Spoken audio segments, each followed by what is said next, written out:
સરદાર વલ્લભભાઈ પટેલ આંતરરાષ્ટ્રીય વિમાન મથકની મહત્વપૂર્ણ સિદ્ધિ અમદાવાદ એરપોર્ટ પર 2 નવા સમાંતર વિમાન માર્ગ કાર્યરત।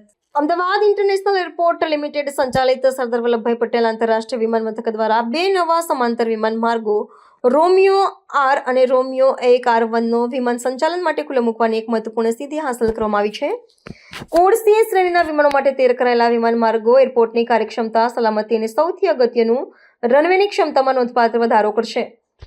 આ નવા સમાંતર માર્ગો વિમાન મથક પર હવાઈ ટ્રાફિકની ભીડ ઘટાડવામાં અને વિમાન મથકને વૈશ્વિક સ્તરનું માળખું આપવા તરફ દોરી જશે।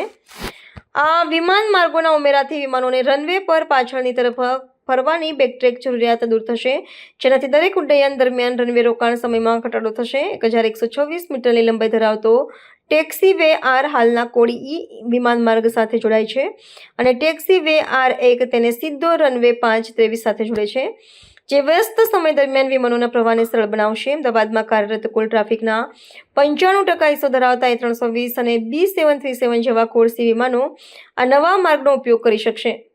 Directorate general of civil aviation અને ઇન્ટરનેશનલ સિવિલ એવિએશન ઓર્ગેનાઇઝેશન ICAOના વૈશ્વિક માપદંડોને અનુરૂપ નિર્માણ કરાયેલા વિમાન માર્ગોના કમિશનિંગથી રનવેની ક્ષમતામાં 40% જેટલો વધારો થશે।